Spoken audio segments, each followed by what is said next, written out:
Fatores humanos, cargas emocionais. Bom, ora, o que são cargas emocionais? Você já ouviu falar de minas de efeito retardado do aparelho psíquico? Bom, e de refúgios psíquicos? Não? Então vamos lá. Eu vou falar um pouco sobre isso para a gente entender melhor.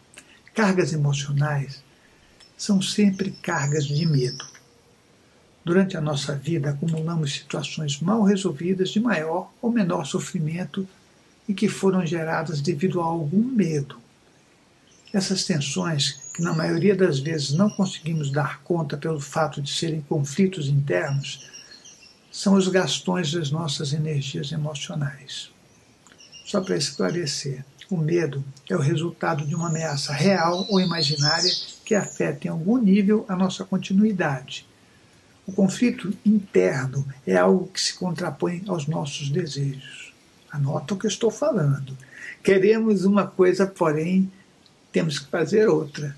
Isso é o suficiente para nos causar uma pequena guerra interna que muitas vezes tentamos negociar e resolver sem ninguém saber, inclusive nós mesmos.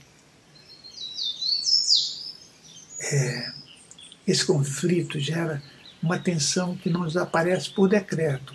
Ela tem que ser entendida, resolvida e descartada, o que não é tão fácil, pois aí entra a história dos refúgios psíquicos. Além de tensão ser um problema, além da tensão ser um problema, é também uma solução inventada por nós para resolver o sofrimento e torná-lo menos doído. Pense no seguinte, um refúgio psíquico é um lugar, em qualquer lugar de nós mesmos, que faz com que não se sinta o sofrimento ou não se sinta o prazer.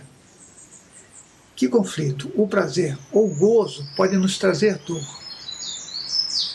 O prazer ou o gozo pode nos trazer dor, porque a origem do nosso sofrimento está no prazer ou no gozo, e na repressão dos mesmos. Mas adianto que a dor pode também trazer prazer e gozo. Complicado? Pense sobre isso e perceberá essa realidade. Muitos de nós temos dificuldades de sentir prazer, pois o mesmo pode ser apontado como um erro ou algo sujo, já que o sofrimento é algo que identifica o esforço e alardeia a santidade. A satisfação vista pelos olhos dos outros, através de suas crenças e fés, nos leva a caminhos distorcidos. Como todos já ouviram em algum momento de sua vida que o caminho para o inferno é o caminho das flores, o prazer pode ser apontado como um pecado e com toda certeza alguém que está pecando está contra Deus e todos que nele acreditam. Pense nisso que eu estou falando. Pense se o pecado do prazer for apontado por alguém, talvez possamos resolver.